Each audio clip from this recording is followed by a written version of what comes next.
Hey, welcome back. This is episode 41 of the Salesforce Consumer Goods Cloud TPM Learning Series. Today, Salesforce CG Cloud TPM Custom KPI and Calculation Schema Design. Mastering off-platform trade promotion price waterfalls and performance tuning. Let's get into it. Here's what we're covering today.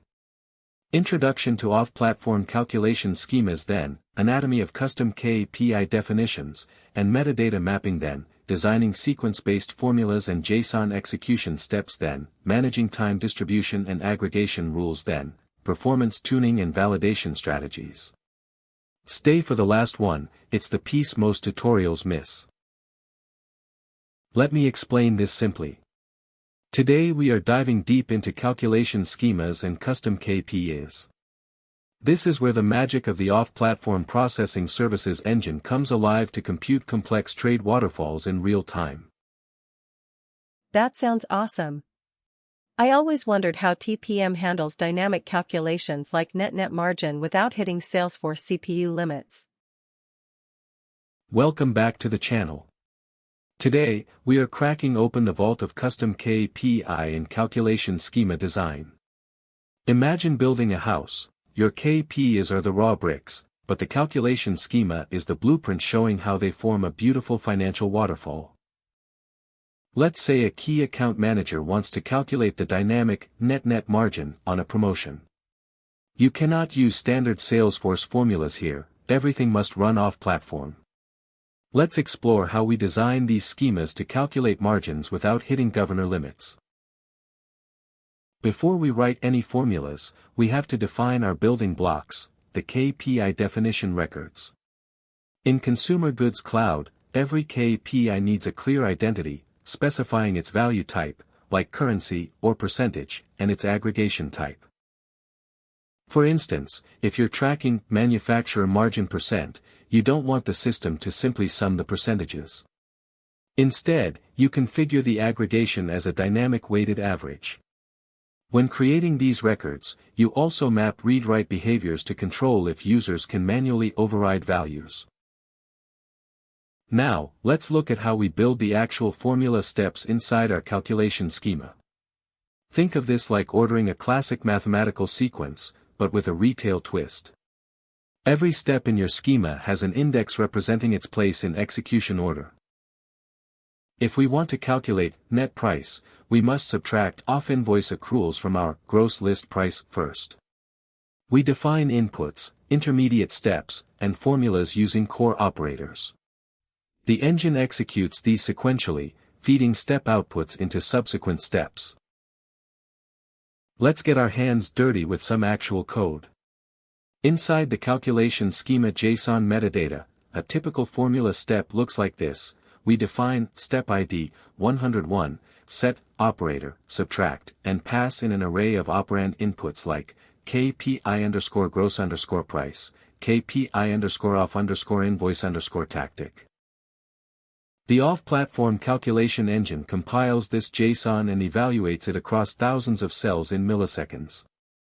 If you need a margin markup, you can daisy chain these steps, using the output of a subtraction as an input for multiplication. One of the biggest hurdles for architects is time distribution and aggregation. When a user enters $10,000 of trade spend at a monthly level, how does the engine split that down to daily buckets?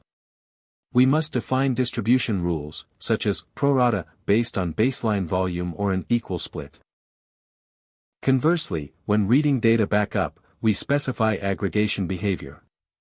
For quantities, we sum them, but for prices or margins, we use weighted averages to avoid skewed financial reporting.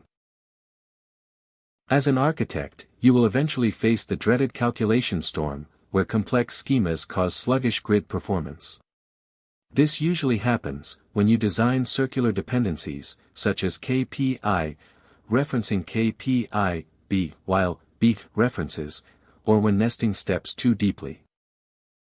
To prevent this, always design your waterfall as a clean, linear, single-direction path. Another pitfall is marking too many custom KPIs as write-back fields. Keep intermediate calculations strictly in memory to maintain system performance. How do we know our beautifully crafted schema actually works? We use the Calculation Schema Validator, which is our primary tool for sanity checking our JSON configurations. Let's say you've just deployed a new net price formula. You can inspect dry run logs in the Processing Services console to trace exactly how the engine calculated each step. If you spot a mismatch, look at the input payload to check if a null value is short-circuiting your divisions. Always verify active templates linked to this new schema ID. Let's wrap up with my top 3 enterprise architectural blueprints for scaling. First, decouple your promotion-level KPI schemas from your customer-level planning schemas to keep performance snappy. Second, reuse standard KPI definitions wherever possible instead of creating duplicate custom records that clog the metadata. Finally, implement a strict naming convention for your steps and custom KPIs, like prefixing records with C_. This ensures that any architect stepping into your org can easily trace the flow of your waterfall. Alright, let's wrap up. Here are the key things to remember. Calculation schemas represent the off-platform mathematical blueprints for promotion financial waterfalls. Formulas must be modeled as clean, sequential, linear steps inside JSON metadata to prevent execution loops. Time distribution and aggregation rules must be carefully defined to prevent skewed financial calculations. Minimize active writeback KPIs and decouple planning levels to maintain optimal user interface performance. If this helped, hit like, it really helps the channel.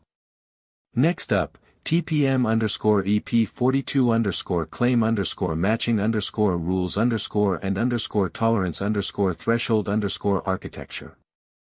See you tomorrow.